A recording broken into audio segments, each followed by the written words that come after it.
Hello and welcome back. Today, let us begin Lesson 4. No one to change but self. May I take just a minute to clarify what was said last night? A lady felt from what I said last night that I am anti-one nation. I do hope that I am not anti any nation, race, or belief. If perchance I used a nation, it was only to illustrate a point. What I tried to tell you was this: we become what we contemplate. For it is the nature of love, as it is the nature of hate, to change us into the likeness of that which we contemplate. Last night I simply read a news item to show you that when we think we can destroy our image by breaking the mirror, we're only fooling ourselves. When through war or revolution we destroy titles which to us represent arrogance and greed, we become in time the embodiment of that which we thought we had destroyed. So today the people who thought they destroyed the tyrants are themselves that which they thought they had destroyed. That I may not be misunderstood, let me again lay the foundation of this principle. Consciousness is the one and only reality.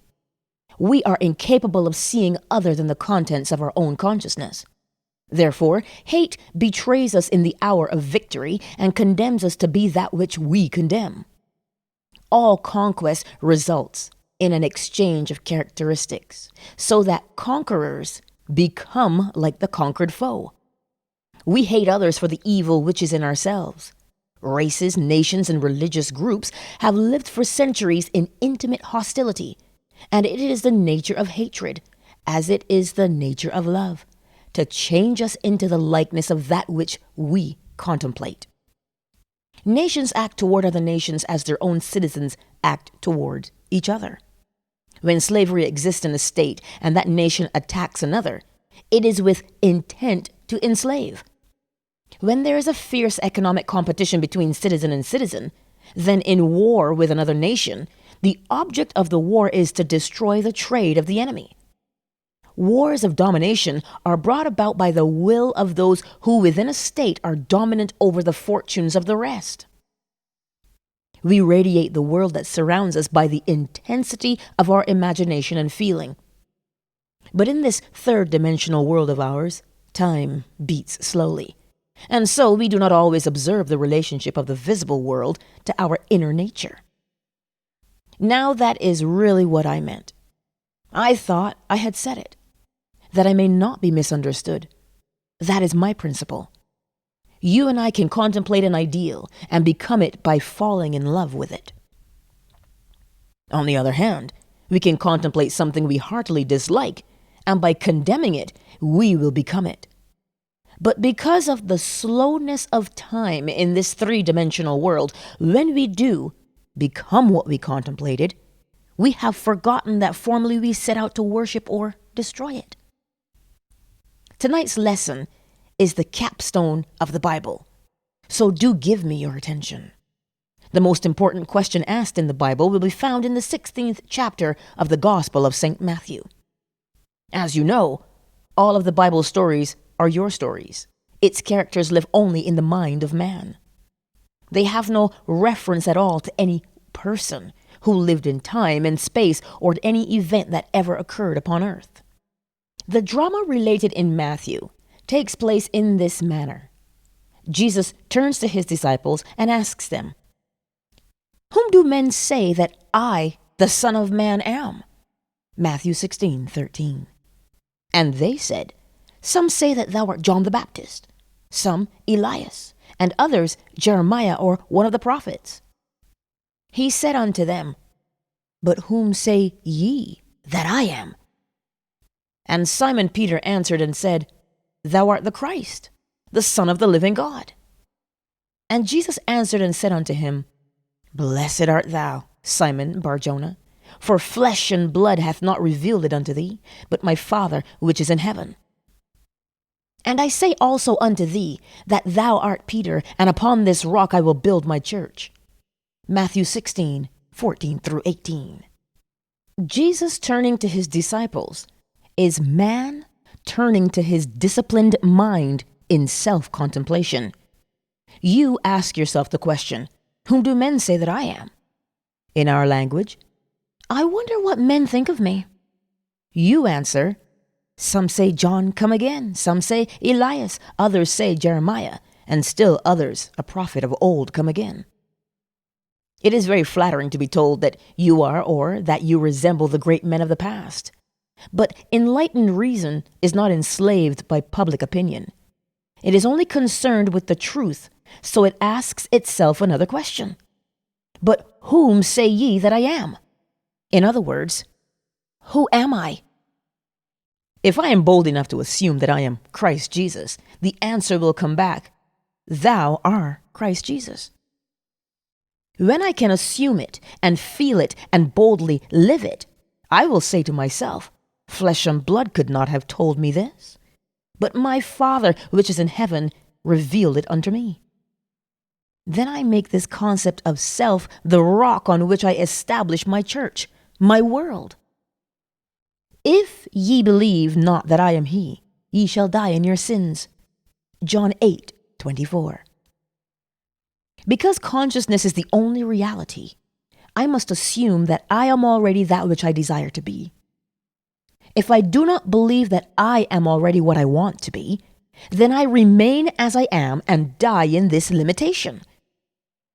Man is always looking for some prop on which to lean. He's always looking for some excuse to justify failure. This revelation gives man no excuse for failure. His concept of himself is the cause of all the circumstances of his life.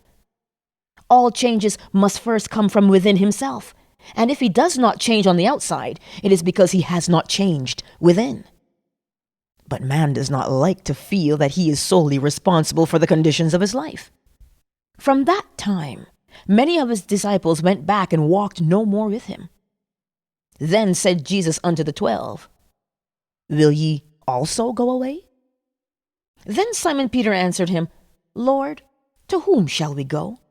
Thou hast the words of eternal life.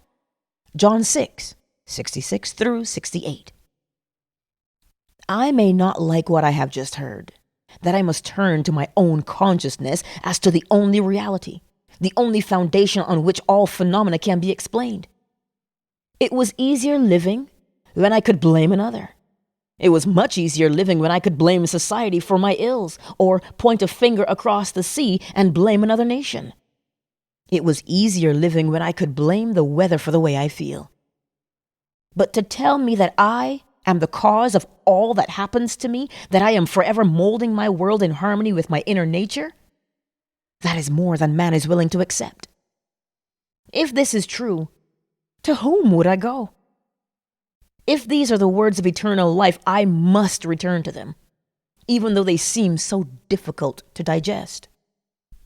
When man fully understands this, he knows that public opinion does not matter, for men only tell him who he is. The behavior of men constantly tell me who I have conceived myself to be. If I accept this challenge and begin to live by it, I finally reach the point that is called the great prayer of the Bible. It is related in the 17th chapter of the Gospel of St. John. I have finished the work which thou gavest me to do. John 17:4. And now, O Father, glorify thou me with thine own self, with the glory which I had with thee before the world was. John 17:5. While I was with them in the world, I kept them in thy name. Those that thou gavest me I have kept, and none of them is lost, but the son of perdition. John 17:12. It is impossible for anything to be lost. In this divine economy, nothing can be lost. It cannot even pass away. The little flower which has bloomed once blooms forever. It is invisible to you here with your limited focus, but it blooms forever in the larger dimension of your being, and tomorrow you will encounter it. All that thou gavest me, I have kept in thy name, and none have I lost save the son of perdition. The son of perdition means simply the belief in loss. Son is a concept, an idea. Perdido is loss. I have only truly lost the concept of loss, for nothing can be lost. I can descend from the sphere where the thing itself now lives. And as I descend in consciousness to a lower level within myself, it passes from my world. I say, I have lost my health. I have lost my wealth. I have lost my standing in the community. I have lost faith. I have lost 1,000 things. But the things in themselves, having once been real in my world, can never cease to be. They never become unreal with the passage of time. I, by my descent in consciousness to a lower level, cause these things to disappear from my sight, and I say, they have gone. They're finished as far as my world goes. All I need do is to ascend to the level where they are eternal, and they once more objectify themselves and appear as realities within my world. The crux of the whole 17th chapter of the Gospel of St. John is found in the 19th verse. And for their sake, I sanctify myself, that they also might be sanctified through the truth. Heretofore I thought I could change others through effort. Now I know I cannot change another unless I first change myself. To change another within my world, I must first change my concept of that other. And to do it best, I change my concept of self. For it was the concept I held of self that made me see others as I did. Had I a noble, dignified concept of myself, I never could have seen the unlovely in others. Instead of trying to change others through argument and force, let me but ascend in consciousness to a higher level, and I will automatically change others by changing self. There is no one to change but self. That self is simply your awareness, your consciousness, and the world in which it lives is determined by the concept you hold of self. It is to consciousness that we must turn as to the only reality. For there is no clear conception of the origin of phenomena except that consciousness is all and all is consciousness. You need no helper to bring you what you seek. Do not for 1 second believe that I am advocating escape from reality when I ask you to simply assume you are now the man or the lady that you want to be. If you and I could feel what it would be like were we now that which we want to be and live in this mental atmosphere as though it were real, then in a way we do not know, our assumption would harden into fact. This is all we need do in order to ascend to the level where our assumption is already an objective, concrete reality.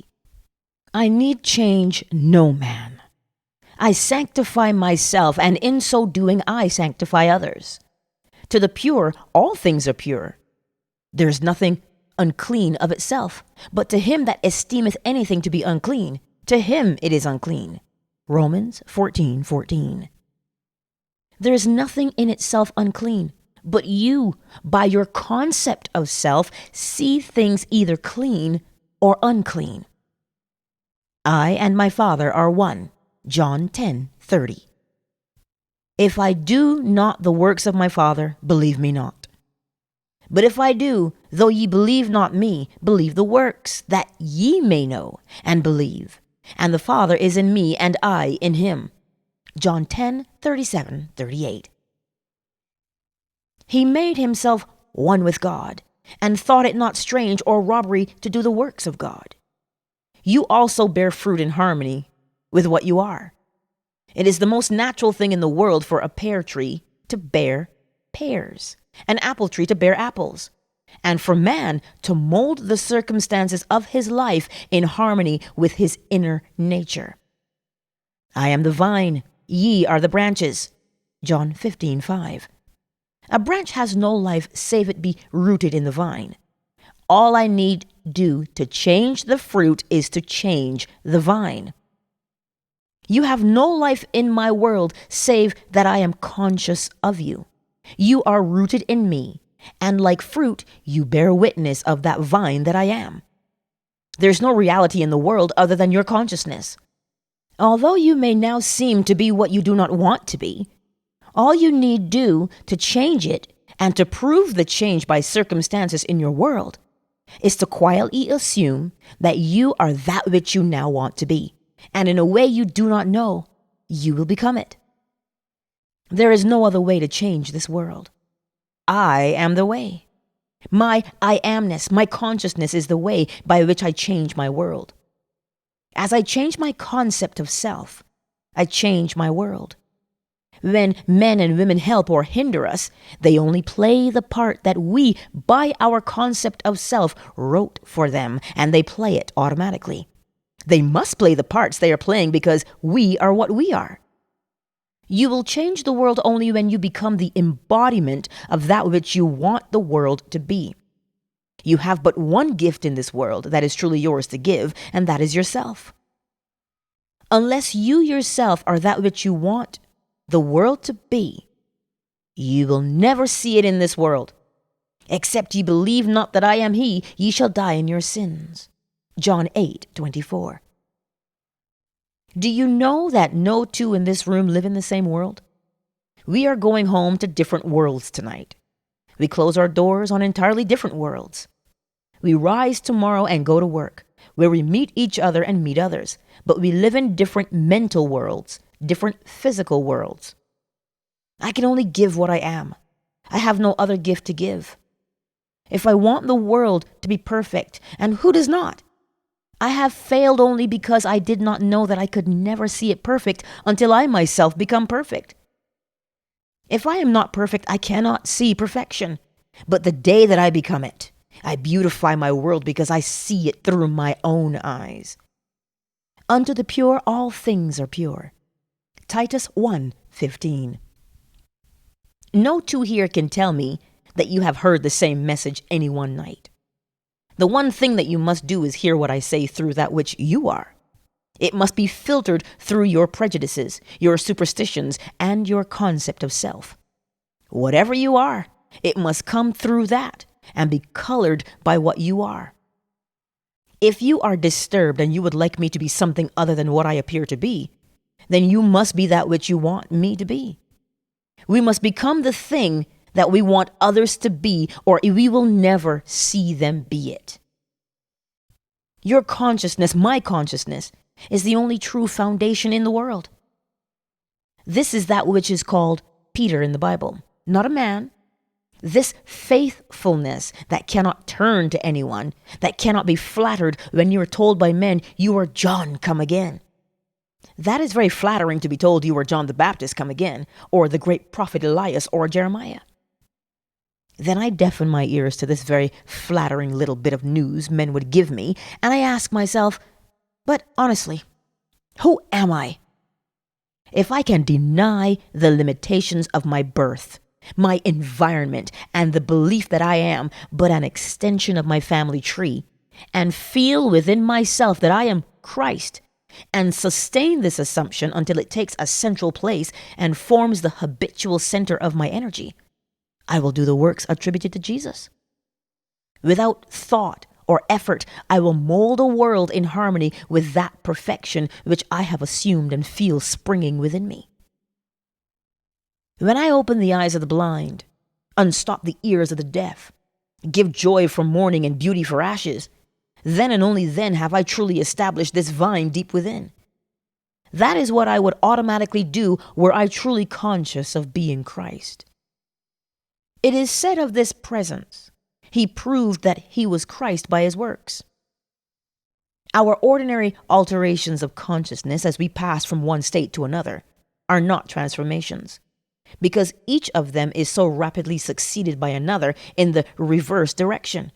But whenever our assumption grows so stable as to definitely expel its rivals, then that central habitual concept defines our character and is a true transformation. Jesus, or enlightened reason, saw nothing unclean in the woman taken in adultery. He said to her, "Hath no man condemned thee?" John 8:10. She said, "No man, Lord." And Jesus said unto her, "Neither do I condemn thee. Go and sin no more." John 8:11. No matter what is brought before the presence of beauty, it sees only beauty. Jesus was so completely identified with the lovely that he was incapable of seeing the unlovely. When you and I really become conscious of being Christ, we too will straighten the arms of the withered and resurrect the dead hopes of men. We will do all the things that we could not do when we felt ourselves limited by our family tree. It is a bold step and should not be taken lightly, because to do it is to die. John, the man of 3 dimensions, is beheaded or loses his 3-dimensional focus, that Jesus, the 4th-dimensional self, may live. Any enlargement of our concept of self involves a somewhat painful parting with strongly rooted hereditary conceptions. The ligaments are strong that hold us in the womb of conventional limitations. All that you formerly believed, you no longer believe. You know now that there is no power outside of your own consciousness. Therefore, you cannot turn to anyone outside of self. You have no ears for the suggestion that something else has power in it. You know the only reality is God, and God is your own consciousness. There is no other God. Therefore, on this rock, you build the everlasting church and boldly assume you are this divine being, self-begotten, because you dared to appropriate that which was not given to you in your cradle. A concept of self not formed in your mother's womb. A concept of self conceived outside of the offices of man. The story is beautifully told in the Bible, using the 2 sons of Abraham. One, the blessed Isaac, born outside of the offices of man, and the other, Ishmael, born in bondage. Sarah was much too old to beget a child, so her husband Abraham went in unto the bondservant Hagar, the pilgrim, and she conceived of the old man, and bore him a son called Ishmael. Ishmael's hand was against every man, and every man's hand against him. Every child born of woman is born into bondage, born into all that his environment represents, regardless of whether it be the throne of England, the White House, or any great place in the world. Every child born of woman is personified as this Ishmael, the child of Hagar. But asleep in every child is the blessed Isaac, who is born outside of the offices of man and is born through faith alone. This second child has no earthly father. He is self-begotten. What is the second birth? I find myself man. I cannot go back into my mother's womb, and yet I must be born a second time? Except a man be born again, he cannot enter the kingdom of God. John 3:3. I quietly appropriate that which no man can give me, no woman can give me. I dare to assume that I am God. This must be faith. This must be of promise. Then I become the blessed. I become Isaac. As I begin to do the things that only this presence could do, I know that I am born out of the limitations of Ishmael, and I have become heir to the kingdom. Ishmael could not inherit anything, although his father was Abraham or God. Ishmael did not have both parents of the godly. His mother was Hagar, the bondwoman, and so he could not partake of his father's estate. You are Abraham and Sarah, and contained within your own consciousness, there is one waiting for recognition. In the Old Testament, it is called Isaac, and in the New Testament, it is called Jesus, and it is born without the aid of man. No man can tell you that you are Christ Jesus. No man can tell you and convince you that you are God. You must toy with the idea and wonder what it would be like to be God. No clear conception of the origin of phenomena is possible, except that consciousness is all, and all is consciousness. Nothing can be evolved from man that was not potentially involved in his nature. The ideal we serve and hope to attain could never be evolved from us were it not potentially involved in our nature. Let me now retell and emphasize an experience of mine printed by me 2 years ago under the title, The Search. I think it will help you to understand this law of consciousness and show you that you have no one to change but self, for you are incapable of seeing other than the contents of your own consciousness. Once, in an idle interval at sea, I meditated on the perfect state and wondered what I would be were if I of too pure eyes to behold iniquity, if to me all things were pure, and were I without condemnation. As I became lost in this fiery brooding, I found myself lifted above the dark environment of the senses. So intense was feeling, I felt myself a being of fire dwelling in a body of air. Voices as from a heavenly chorus, with the exaltation of those who had been conquerors in a conflict with death, were singing, "He is risen! He is risen!" And intuitively I knew they meant me. Then I seemed to be walking in the night.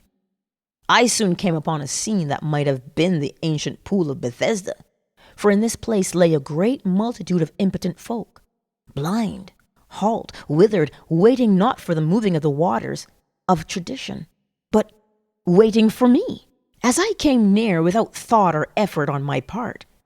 They were one after the other molded as by the magician of the beautiful. Eyes, hands, feet, all missing members were drawn from some invisible reservoir and molded in harmony with that perfection which I felt springing within me. When all were made perfect, the chorus exalted, "It is finished." I know this vision was the result of my intense meditation upon the idea of perfection, for my meditations invariably bring about union with the state contemplated. I had been so completely absorbed within the idea that for a while I had become what I contemplated, and the high purpose with which I had for that moment identified myself drew the companionship of high things and fashioned the vision in harmony with my inner nature. The ideal with which we are united works by association of ideas to awaken 1,000 moods to create a drama in keeping with the central idea. My mystical experiences have convinced me that there is no way to bring about the perfection we seek other than by the transformation of ourselves. As soon as we succeed in transforming ourselves, the world will melt magically before our eyes and reshape itself in harmony with that which our transformation affirms. We fashion the world that surrounds us by the intensity of our imagination and feeling, and we illuminate or darken ourselves by the concepts we hold of ourselves. Nothing is more important to us than our conception of ourselves, and especially is true of our concept of the deep dimensionally greater one within us. Those that help or hinder us, whether they know it or not, are the servants of that law which shapes outward circumstances in harmony with our inner nature. It is our conception of ourselves which frees or constrains us, though it may use material agencies to achieve its purpose. Because life molds the outer world to reflect the inner arrangement of our minds, there is no way of bringing about the outer perfection we seek other than by the transformation of ourselves. No help cometh from without. The hills to which we lift our eyes are those of an inner range. It is thus to our own consciousness that we must turn as to the only reality, the only foundation on which all phenomena can be explained. We can rely absolutely on the justice of this law to give us only that which is of the nature of ourselves. To attempt to change the world before we change our concept of ourselves is to struggle against the nature of things. There can be no outer change until there is first an inner change. As within, so without. I am not advocating philosophical indifference when I suggest that we should imagine ourselves as already that which we want to be, living in a mental atmosphere of greatness, rather than using physical means and arguments to bring about the desired changes. Everything we do, unaccompanied by a change of consciousness, is but futile readjustment of surfaces.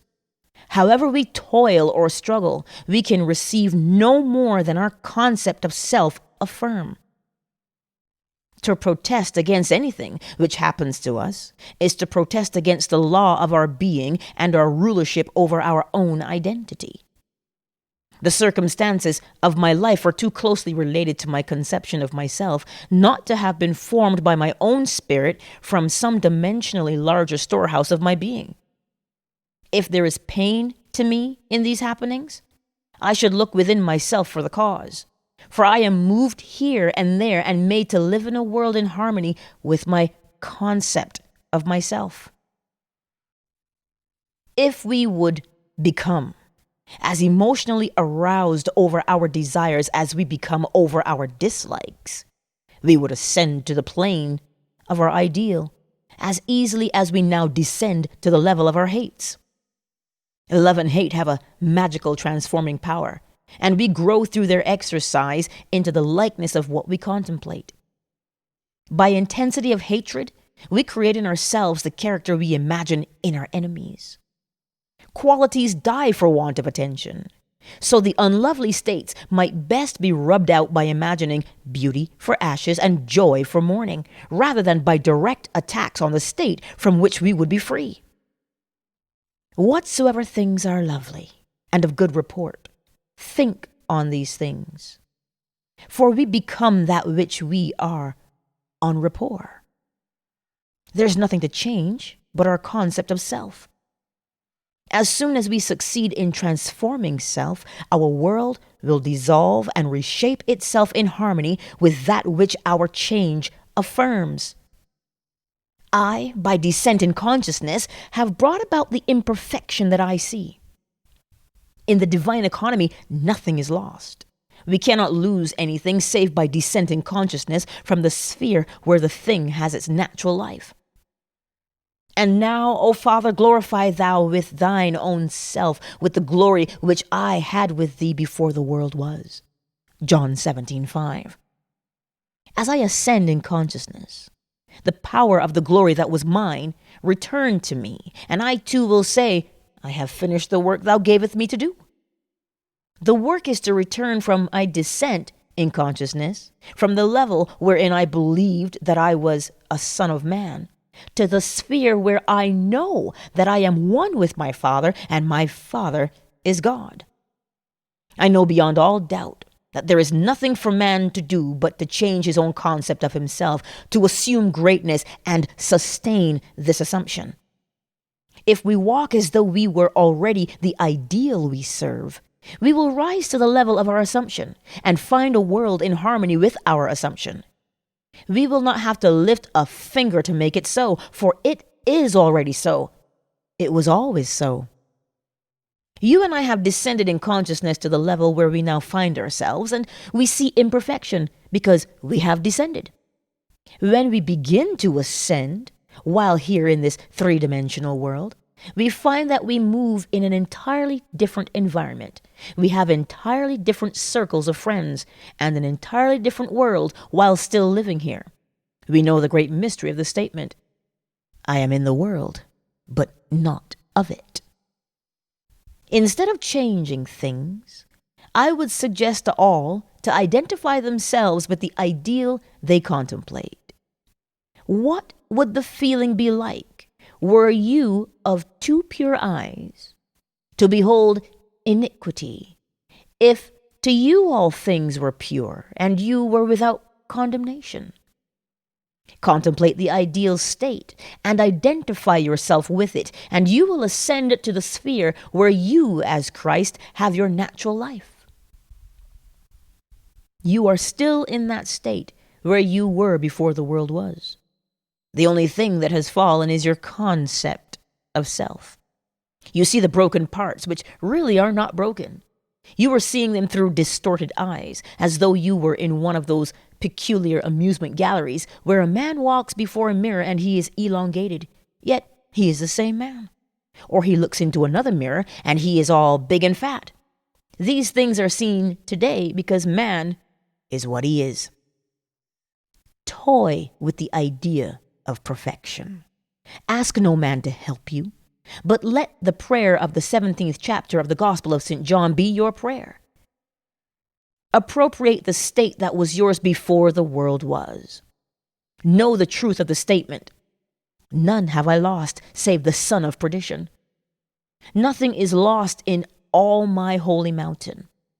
The only thing that you lose is the belief in loss or the son of perdition.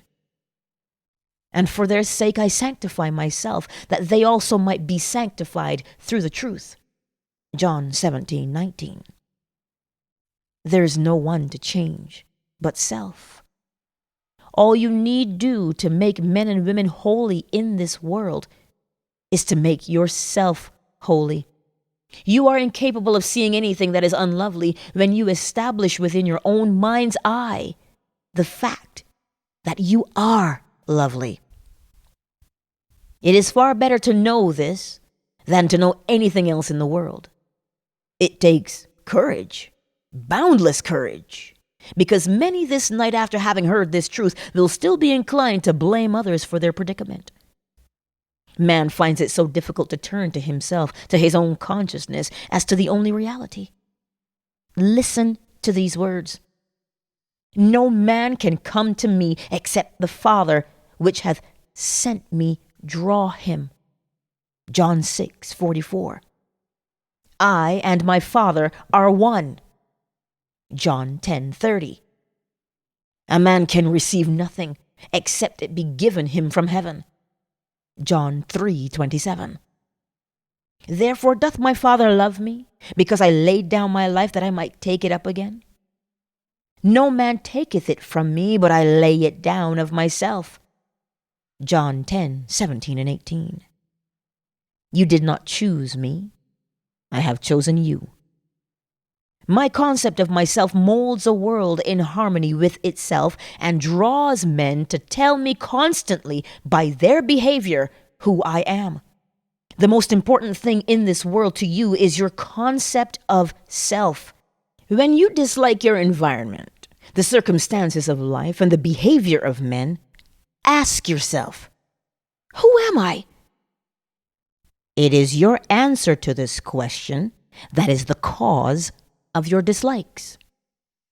If you do not condemn self, there will be no man in your world to condemn you. If you are living in the consciousness of your ideal, you will see nothing to condemn. To the pure, all things are pure.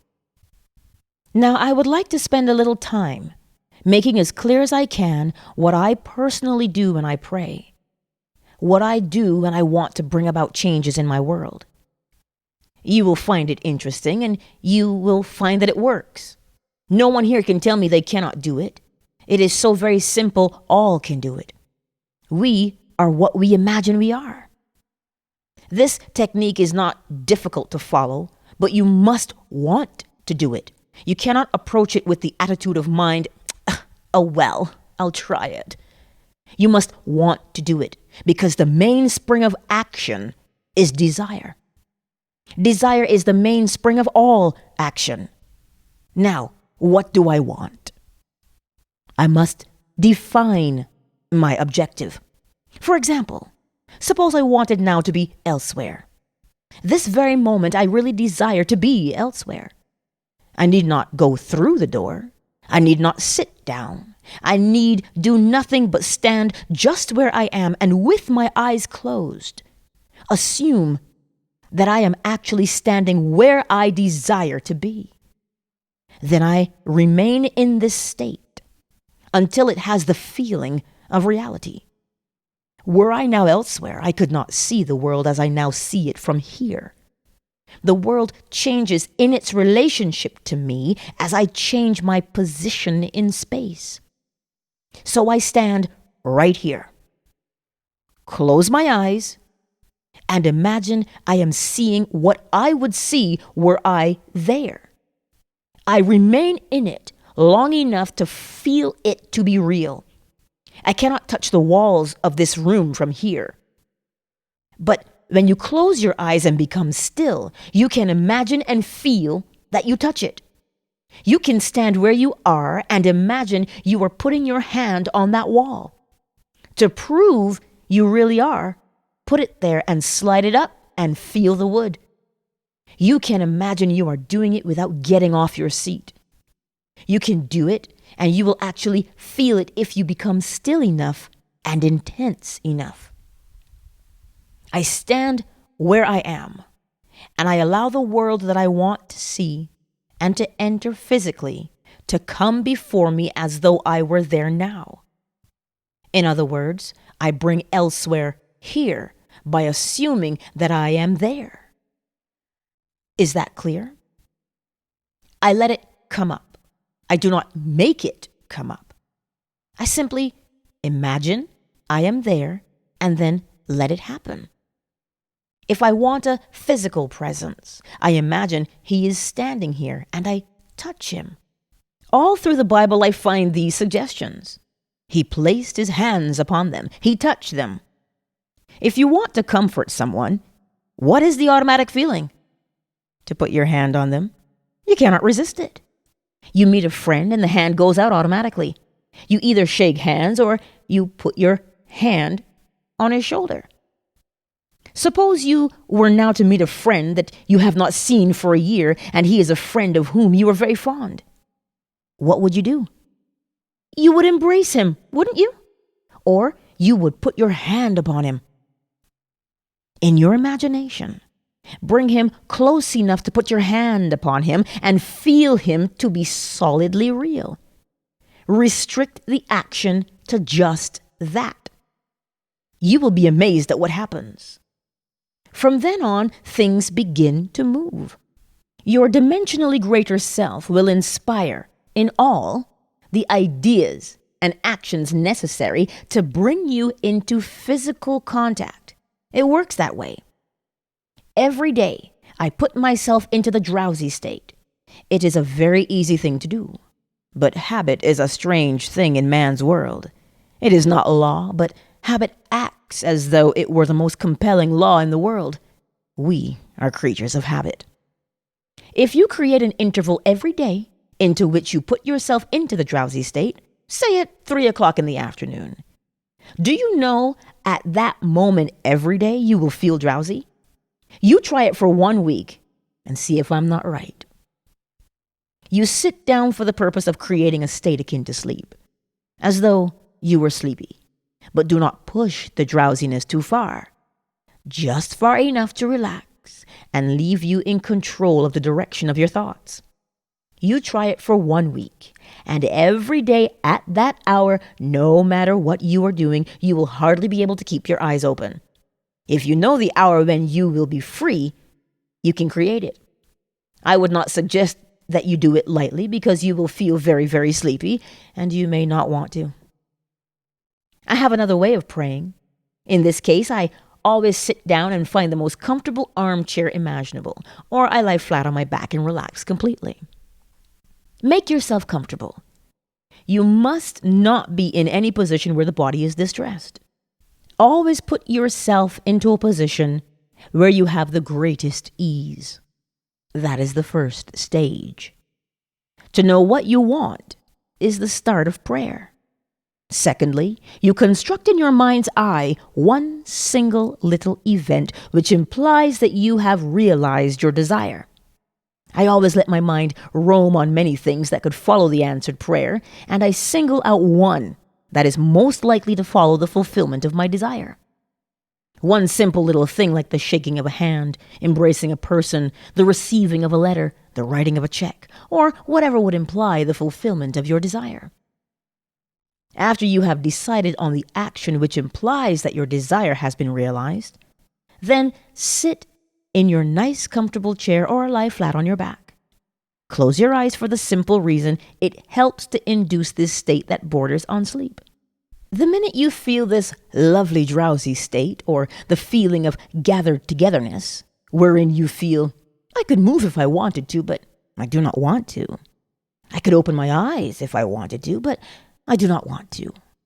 When you get that feeling, you can be quite sure that you are in the perfect state to pray successfully. In this feeling, it is easy to touch anything in this world. You take the simple little restricted action which implies fulfillment of your prayer, and you feel it or you enact it. Whatever it is, you enter into the action as though you were an actor in the part. You do not sit back and visualize yourself doing it. You do it. With the body immobilized, you imagine that the greater you inside the physical body is coming out of it, and that you are actually performing the proposed action. If you're going to walk, you imagine that you are walking. Do not see yourself walk. Feel that you are walking. If you are going to climb stairs, feel that you are climbing the stairs. Do not visualize yourself doing it. Feel yourself doing it. If you are going to shake a man's hand, do not visualize yourself shaking his hand. Imagine your friend is standing before you and shake his hand. But leave your physical hands immobilized and imagine that your greater hand, which is your imaginary hand, is actually shaking his hand. All you need do is to imagine that you are doing it. You are stretched out in time. And what you are doing, which seems to be a controlled daydream, is an actual act in the greater dimension of your being. You are actually encountering an event fourth dimensionally before you encounter it here in the 3 dimensions of space. And you do not have to raise a finger to bring that state to pass. My third way of praying is simply to feel thankful. If I want something, either for myself or another, I immobilize the physical body, then I produce the state akin to sleep, and in that state just feel happy, feel thankful, which thankfulness implies realization of what I want. I assume the feeling of the wish fulfilled, and with my mind dominated by this single sensation, I go to sleep. I need do nothing to make it so, because it is so. My feeling of the wish fulfilled implies it is done. All these techniques you can use and change them to fit your temperament. But I must emphasize the necessity of inducing the drowsy state where you can become attentive without effort. A single sensation dominates the mind if you pray successfully. What would I feel like now were I what I want to be? When I know what the feeling would be like, I then close my eyes and lose myself in that single sensation, and my dimensionally greater self then builds a bridge of incident to lead me from this present moment to the fulfillment of my mood. That is all you need do. But people have a habit of slighting the importance of simple things. We are creatures of habit, and we are slowly learning to relinquish our previous concepts. But the things we formerly lived by still in some way influence our behavior. Here's a short story from the Bible that illustrates my point. It is recorded that Jesus told his disciples to go to the crossroads, and there they would find a colt, a young colt not yet ridden by a man, to bring the colt to him, and if any man asks, "Why do you take this colt?" say, "The Lord has need of it." They went to the crossroads and found the colt and did exactly as they were told. They brought the unbridled ass to Jesus, and he rode it triumphantly into Jerusalem. The story has nothing to do with a man riding on a little colt. You are Jesus of the story. The colt is the mood you are going to assume. This is the living animal not yet ridden by you. What would the feeling be like were you to realize your desire? A new feeling, like a young colt, is a very difficult thing to ride, unless you ride him with a disciplined mind. If I do not remain faithful to the mood, the young colt throws me off. Every time you become conscious that you are not faithful to this mood, you have been thrown from the colt. Discipline your mind, that you may remain faithful to a high mood and ride it triumphantly into Jerusalem, which is fulfillment, or the city of peace. This story precedes the feast of the Passover. If we would pass from our present state into that of our ideal, we must assume that we are already that which we desire to be and remain faithful to our assumption. For we must keep a high mood if we would walk with the highest. A fixed attitude of mind, a feeling that it is done, will make it so. If I walk as though it were, but every once in a while I look to see if it really is, then I fall off my mood or colt.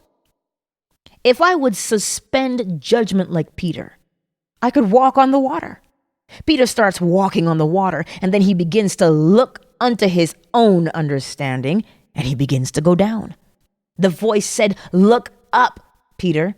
Peter looks up, and he rises again and continues walking on the water.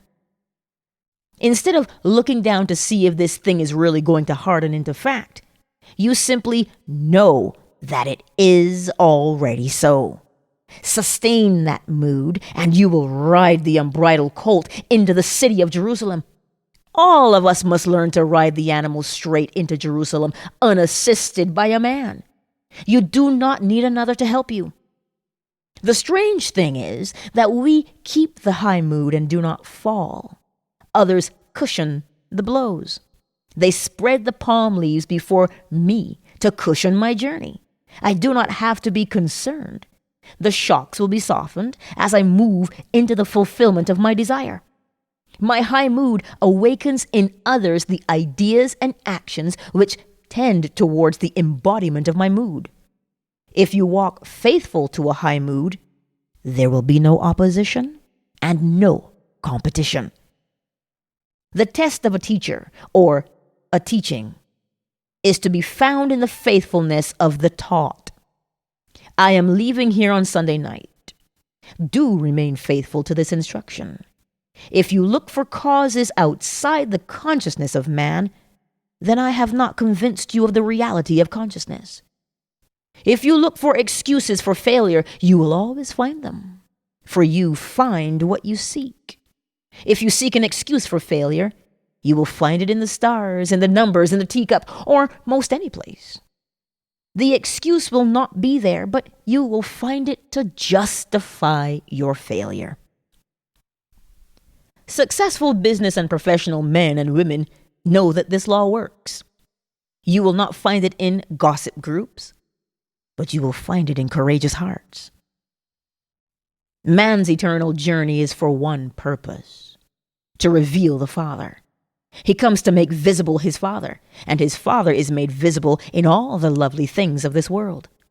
All the things that are lovely, that are of good report, ride these things, and have no time for the unlovely in this world, regardless of what it is.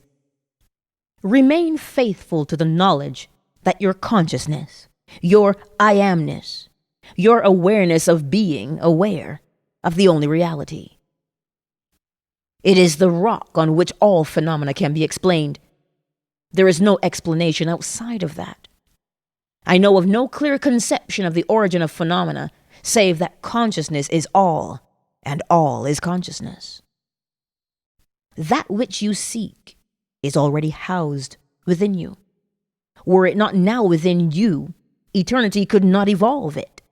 No time stretch would be long enough to evolve what is not potentially involved in you. You simply let it into being by assuming that it is already visible in your world, and remaining faithful to your assumption, it will harden into fact. Your Father has unnumbered ways of revealing your assumption. Fix this in your mind, and always remember, an assumption, though false, if sustained, will harden into fact. You and your Father are one, and your Father is everything that was, is, and will be. Therefore, that which you seek, you already are. It can never be so far off as even to be near, for nearness implies separation. The great Pascal said, "You never would have sought me had you not already found me." What you now desire, you already have, and you seek it only because you have already found it. You found it in the form of desire. It is just as real in the form of desire as it is going to be to your bodily organs. You are already that which you seek, and you have no one to change but self in order to express it. Remember to like, share, and subscribe to this channel. We're all on this journey together, so we may as well get to know each other better. Much love.